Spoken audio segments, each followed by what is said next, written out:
The reading today comes from the beginning of 1 Corinthians 13 by the Apostle Paul. And starting at the 4th verse, the love is patient, love is kind, is very, very well known, maybe too well known. And while I don't always agree with the Apostle Paul, I think he had something going on pretty good here with 1 Corinthians. But it starts out, the first verse starts out with, if I speak in the tongues of human beings and of angels, but don't have love, I am a clanging gong or a clashing cymbal. If I have the gift of prophecy, and I know all the mysteries and everything else, if I have such complete faith that I can move mountains, but I don't have love, I'm nothing. If I give away everything that I have and hand over my own body to feel good about what I have done, but I don't have love, I receive no benefit whatsoever.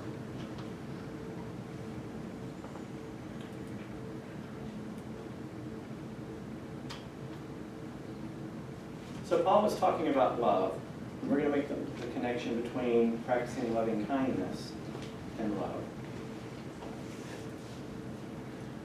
Now, to start out, because when 22 years ago I got married, using that 1 Corinthians, love is patient, love is kind, I married a very vivacious woman. She was a wonderful woman. She actually lived here in Dahlonega for a few years after we split up. Because our relationship very soon became very chaotic and very complicated because she sustained a traumatic brain injury. And the woman that I loved, the woman that she had been all of her life, suddenly got lost in an unimaginable fog of physical, psychological, and emotional turmoil. And before we were able to understand and process what was going on, we had done fatal damage to our relationship. It was a rough few years, but I understand she's doing well now. She's remarried.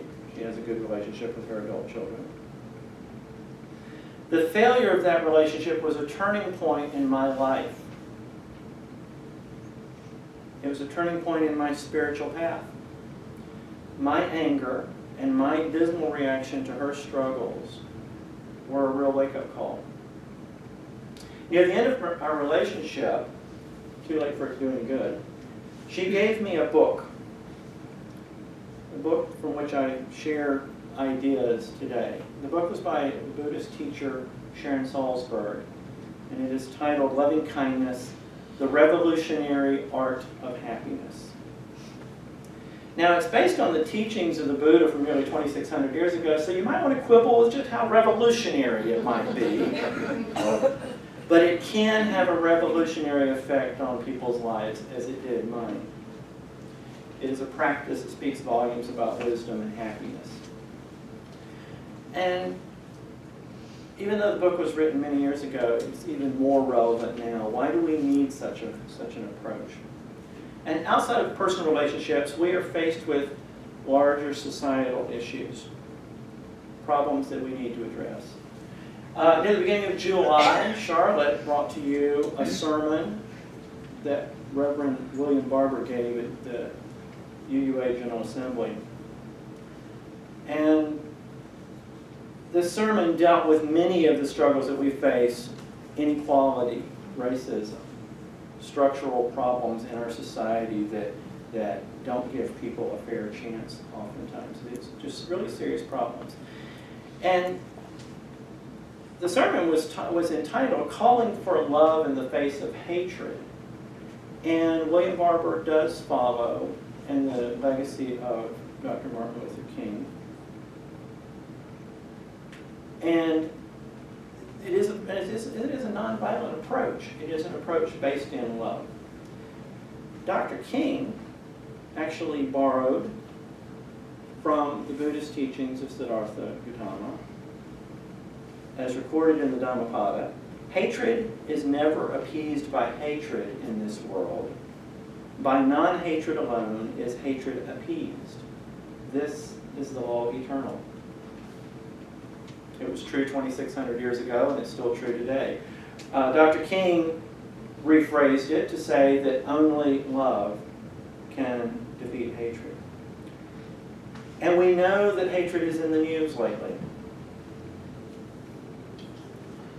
Police seem to be acting in hateful ways. People seem to be reacting in hateful ways to that. Politicians are hated and their followers are expressing hatred. It's not just a simple matter to flip a switch and say, oh, we're going to love our way out of this.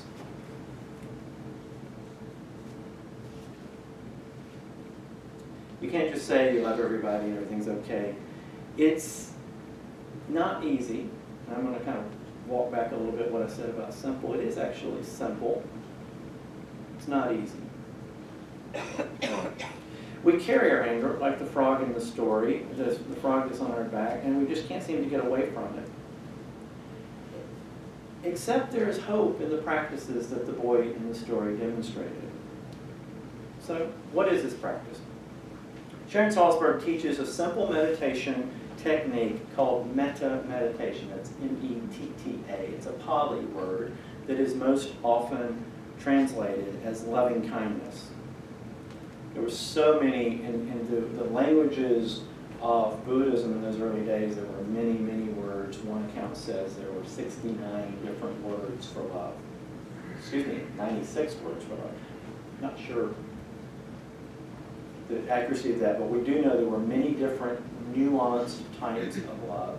Just as we have agapic love and erotic love today, they had a much more nuanced view of how love worked. And so metta is one of these forms of love. And the basic premise is that happiness is contagious, that happiness is a natural state, that seeking happiness is fundamental to life. You can see the drives of happiness as a sunflower turns toward the sun. Or you can see a cat that curls up in a beam of sunlight. This is seeking happiness. Even little amoeba will swim to the part of the petri dish or the pond where they're the most comfortable. It's a fundamental kind of happiness, but it is a drive of happiness. But this drive of happiness, which is perfectly normal and natural, gets very much distorted by our competitive consumer culture, especially when it's played out as the pursuit of happiness. It's something we have to go and grab and defeat and pull and kill all the enemies of it. But as we work on our happiness, it does naturally spread to other people. The people that I ask you to think about in your meditation to make you feel good. Those are people who have contagious happiness. And loving kindness is an intention toward other people. It's if you can correspond it to compassion. Compassion is kind of how you receive other people coming toward you. You receive it with compassion. So compassion. But loving kindness is this kind of thing you sort of project out. And it's not based upon any kind of conditional. It's radical acceptance. Based upon that, just because you're a human being, I am going to have loving kindness toward you. That's the proposition. Now, this radical acceptance does not include condoning any kind of behavior. We're not saying that it's okay to do X, Y, or Z. But the person there, the person behind it, the person of inherent worth and dignity, as stated in our first principle. We try to find that. We try to find that inherent worth and dignity in every person, even when their drive for happiness results in some atrocious behavior. Sometimes it's a real stretch to sort of understand how somebody's search for happiness ends up in the kind of behavior that they exhibit. In my relationship with my former wife, it was a traumatic brain injury. And it was my helplessness anger. My anger that came out of my helplessness to do anything for her. But nobody wanted anybody to be unhappy in that relationship. We weren't wishing ill of one another. We actually wanted each other to be happy. We just didn't know how to alleviate the suffering and move toward happiness. In politics, with politicians, do we really understand what drives? We think we do. We come up with glib, kind of oh, that makes sense, they're just after X, Y, or Z. They want some sort of personal egoic power. But is that really the whole story when it comes to politicians? Is it really that cut and dry? People do have interests, and they want to see those interests addressed by the political process. Sometimes we think they're more self-serving than others, and in fact, maybe they are. But the majority of people are basically good in that they're doing the best that they can to make the world better, or at least their little corner of it sometimes. We generally want everyone to be happy.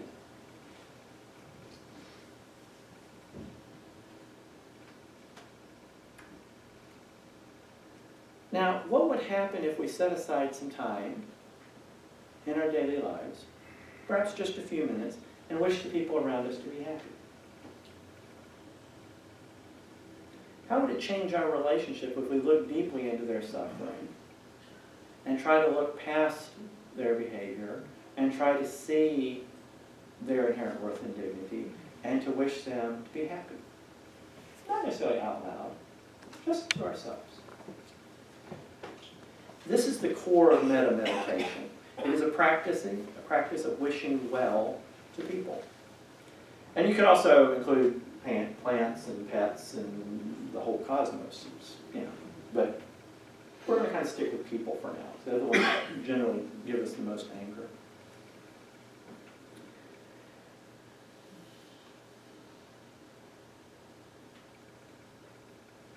In the process, we learn to recognize how lovable people are. We start to see past their blemishes, their suffering, and we start to see that they are lovable. So I'm not going to ask you to just go out and declare that you love everybody. That's a big step. It's a big step. And it's not necessarily a step that we can take in a genuine way. But can you say, I hope they're safe. No matter how annoyed we are at the helicopters flying over here, we want them to be safe. We really do. So we'll start this practice. People can start it in any way. You can shape this practice to however it works for you. But generally, people will start with those that are near them, the people that are their benefactors, people that they're close to, the people that they live with, your family, your very close friends, and you wish them well. And then we widen the circle. We widen the circle to coworkers, to people in the congregation here, to people that we have no real opinion about one way or the other. And then we continue to widen the circle. We widen the circle to the cashier that seems to be just a little too slow, and you're waiting in line. We widen the circle to the person that cuts you off in traffic, the person that's driving crazy. You really want them to be safe too. You want them to be happy. You really do. We enlarge the circle to include people like the oppressors that Reverend Barber talks that we need to fight against. How do we fight against people who disagree with us politically if we hate them? How do we find a way to work with people who we disagree with vehemently if we're also just putting them down as a human being? We're not seeing their inherent worth and dignity. We're not wishing them well as a human being.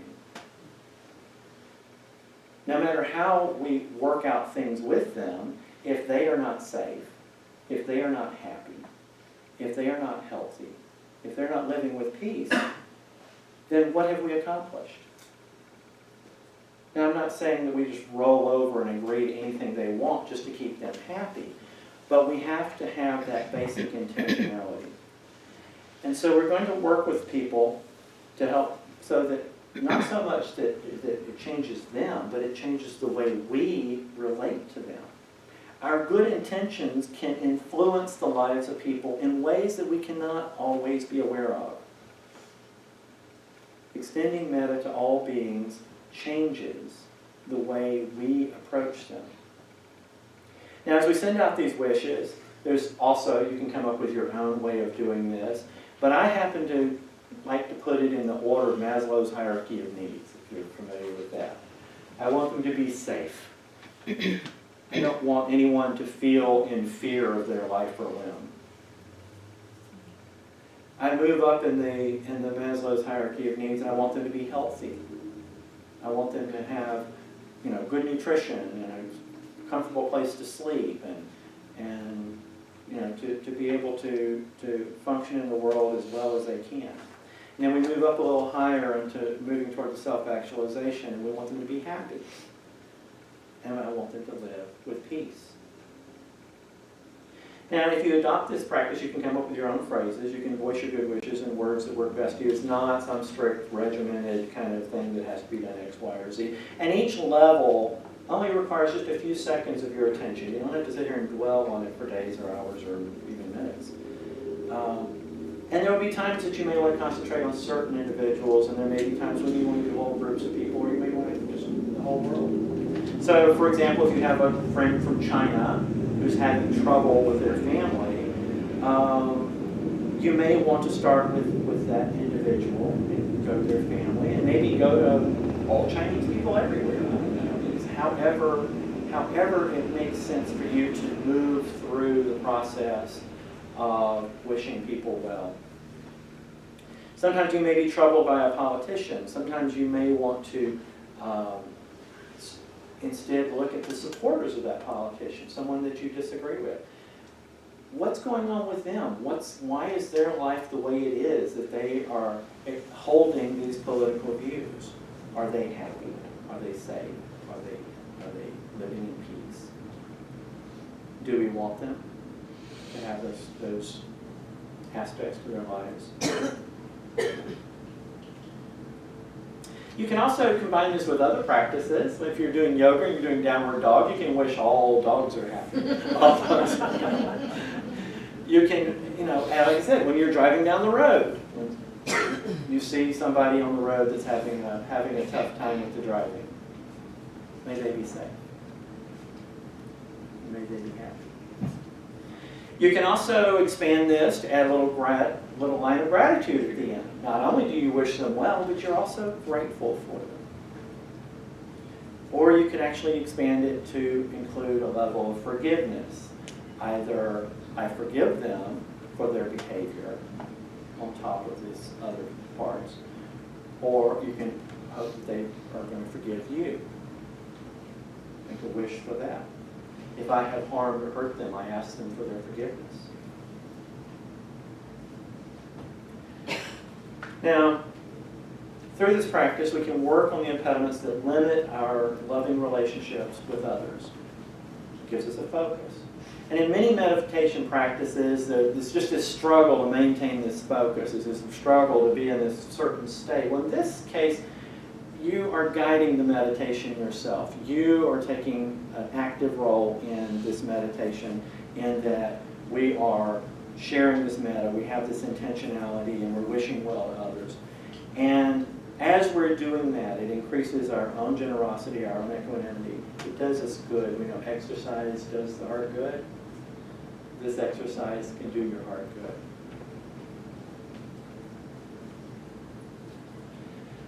So, I've already mentioned the situation. You can use this situationally, like the driver on the road, but suppose there's someone, maybe the stereotypical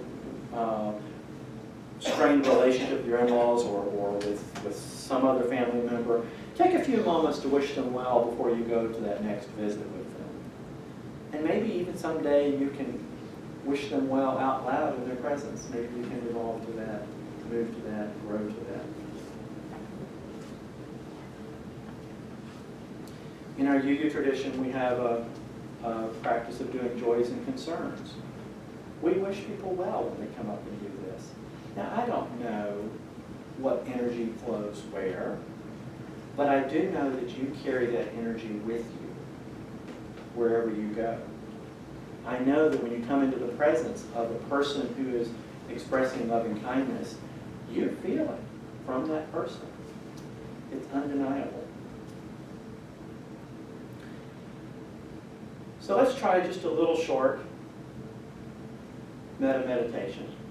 We're going to do a second meditation. We'll keep this just a couple minutes and we'll keep it.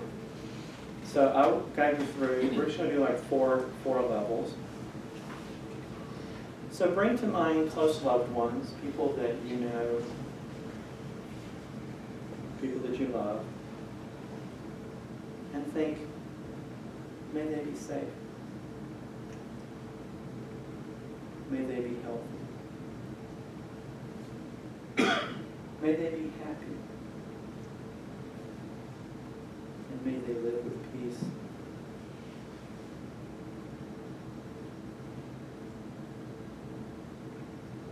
And now redirect your thoughts to acquaintances, strangers, people that you don't know that well.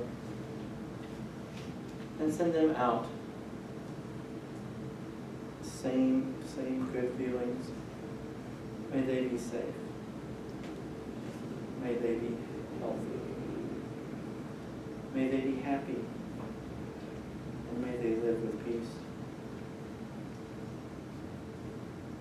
And then stretch a little farther to enemies, people that you disagree with, people that you just really think their behavior is just so out of line. We don't wish them ill. We wish that they are safe. May they be healthy. May they find happiness. And may they be able to live with peace.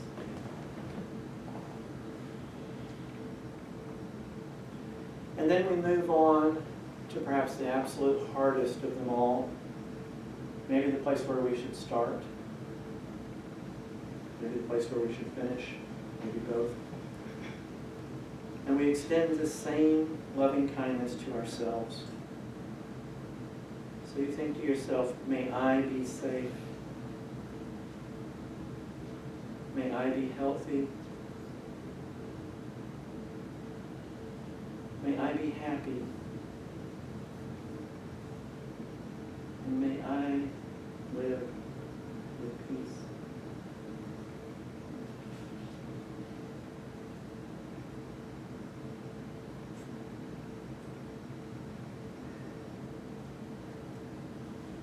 This gives us a path to love. It gives us a path to true agape love. And as Sharon Salzberg puts it, metta is knowing deep in our bones that our life is inextricably interwoven with all life. And that because of that, we need to take care of one another, not out of sloppy sentimentality or pretentiousness, but out of wisdom. Amen. Blessed be.